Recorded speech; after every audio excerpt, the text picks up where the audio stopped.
ایک बूढ़ा आदमी मदीने की मट्टी से अटी गलियों में मुश्किल से चल रहा था। वो अपने भारी असा को चलते हुए बारी बारी मट्टी पर गाड़ता और फिर निकालता था। ज़ईफुल उमरी ने उसका चलना मजीद मुश्किल कर दिया था और मदीने की झुलसा देने वाली गर्मी ने उसकी ताकत को और कम कर दिया था। चलते चलते वो रुका और अपने माथे से पसीना साफ किया। वो मुख्तलिफ गलियों में झांकते हुए खुश्क मुंह से पुकार रहा था, बाकिर बाकिर, तुम कहाँ हो? मैंने तुमसे मिलना है। वो चलता रहा मगर लग रहा था कि रास्ता मजीद लंबा हो गया और जितना वो आगे बढ़ता था उतना ही रास्ता लंबा होता जा रहा था। वो बूढ़ा आदमी इमाम बाकिर को देखने के लिए बेताब था और उससे सब्र नहीं हो रहा था। आखिर वो कहाँ है? उसने झुंझला के सोचा। बहुत देर बाद वो बूढ़ा आदमी थक हार कर एक मकान की छांव में दीवार से टेक लगाकर सीढ़ियों पर बैठ गया। वो मजीद नहीं चल सकता था, वो बहुत थक चुका था। उतने में उसे खजूर की एक टूटी हुई टहनी नजर आई। उसने उसे उठाया और देखना शुरू कर दिया, जिसने उसे उस सरसब्ज खजूर के दरख्त की याद दिला दी जो मदीने के बीच में लगा हुआ था।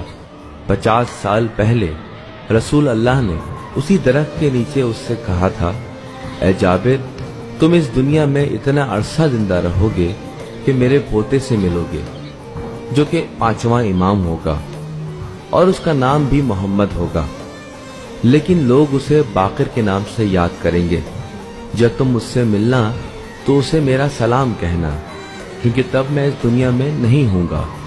और यूं जाबिर उस दिन के बाद से उस नाम को हरगिज ना भूले और बाकिर की तलाश को तर्क ना किया। लेकिन उस रोज, उस गर्म और थका देने वाले दिन में जब जाबिर थके हारे उस सीढ़ी पर बैठे थे तो एक अजीब खौफ ने उनको घेर रखा था। उन्होंने सोचा कि अगर मैं उनको ढूंढ ना पाया, मैं इतना बूढ़ा हो चुका हूँ, और अगर मैं उनसे मिलने से पहले मर गया। लेकिन फिर ख्याल आया कि ठहरो, रसूल अल्लाह तो कभी झूठ नहीं बोल सकते। उनका वादा हमेशा सच्चा होता है।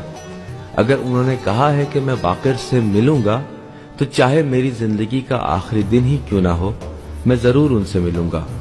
ये सोचते हुए जाबिर ने अपने असा को दोनों हाथों से जोर देकर उठने की भरपूर कोशिश की और बाकिर से मिलने के अज़म के साथ आहिस्ता आहिस्ता चलना शुरू कर दिया और पुकारना शुरू किया कि बाकिर बाकिर, तुम कहाँ हो बाकिर?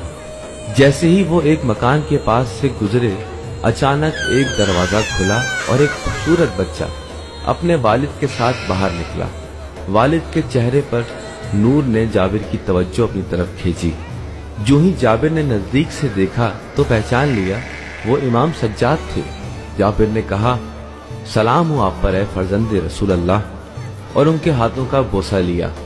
जैसे ही जाबिर की नजर बच्चे के चेहरे पर पड़ी, वो हैरत ज़दा हो गए कि ये बच्चा तो रसूल अल्लाह से कितना हम शक्ल है। उन्हें पता था कि इमाम के काफी बच्चे हैं, लेकिन उन्होंने सोचा कि क्या ये वही बच्चा है। उन्होंने बच्चे को करीब आने का कहा और कहा कि मेरे नजदीक आओ। जाबिर ने अपना असा छोड़ दिया और बच्चे के कंधों को दोनों हाथों से पकड़ा और बच्चे के चेहरे को देखते हुए कहा, मेरी तरफ देखिए कि मैं आपको अच्छी तरह से दिख सकूं। जाबिर ने फिर इमाम की तरफ देखा और कहा, खुदा की कसम, ये बिल्कुल रसूल अल्लाह जैसे हैं। फिर बच्चे की आंखों में देखते हुए पूछा कि तुम्हारा नाम क्या है? बच्चे ने निहायत शाइस्तगी से जवाब दिया कि मेरा नाम मोहम्मद है। जाबिर को मजीद हैरत हुई और पूछा कि आपका लक़ब क्या है? बच्चे ने जवाब दिया, मेरा लक़ब बाकिर है और मैं हूँ जिसने इल्म को शिकाफ्ता किया और लोगों तक फैलाया। जाबिर को अपने घुटनों में अजीब सी कमजोरी महसूस हुई और उन्होंने जमीन पर बैठकर बच्चे को अपने सीने से लगा लिया। उनकी आंखों में आंसू भर आए और कहा, मेरी जान कुर्बान हो आप पर। आप इमाम बाकिर हैं, मेरे माँ बाप आप पर फिदा। हाँ, मैं ही वो बाकिर हूँ, आप मुझे मेरे जद का पैगाम पहुंचाइए। बच्चे ने जवाब दिया। जाबिर को हैरत हुई कि उन्हें पैगाम के बारे में पता है। تو انہوں نے کہنا شروع کیا، میرے ولی آپ کے جد رسول اللہ نے مجھے بتایا تھا کہ ایک دن آپ کی میرے ساتھ ملاقات ہوگی، اور کہا کہ جب ملاقات ہو تو ان کو میرا سلام پہنچانا۔ امام باقر نے جابر کے بوڑھے ہاتھوں کو اپنے ہاتھ میں لیا اور دھیمی محبت بھری آواز میں کہا، جب تک آسمان اور زمین ہے میرا سلام ہو رسول اللہ پر، اور آپ پر بھی سلام ہو اے جابر، جنہوں نے اللہ کے نبی کا پیغام مجھ تک پہنچایا۔ جابر نے اپنا سارا دن کمسن امام کو کھیلتے دیکھتے گزارا۔ انہیں کھیلتے ہوئے دیکھتے تو احساس ہوتا تھا کہ وہ ایک مختلف اور خاص بچے ہیں۔ آخرکار دن کا اختتام ہوا اور جابر نے امام سے جانے کی اجازت لی۔ جابر خوشی خوشی اپنے گھر کی جانب چل پڑے اور اللہ کا شکر ادا کیا کہ انہیں امام باقر سے ملنے کا شرف حاصل ہو گیا۔ باقر جس نے علم کو شگافتہ کیا اور پھیلایا، کئی سال گزرے اور امام جوان ہو گئے۔ اللہ نے انہیں نسبتاً امن کے وقت میں امام مقرر کیا، جس کی وجہ سے امام کو موقع ملا کہ وہ مختلف مدارس، مساجد اور یونیورسٹیوں کو شروع کر سکیں۔ اس طرح امام باقر نے اپنی امامت کے دوران علم کو شگافتہ کرنے اور مشرق سے مغرب تک اسلام کو پھیلانے کے لیے مسلسل کام کیا۔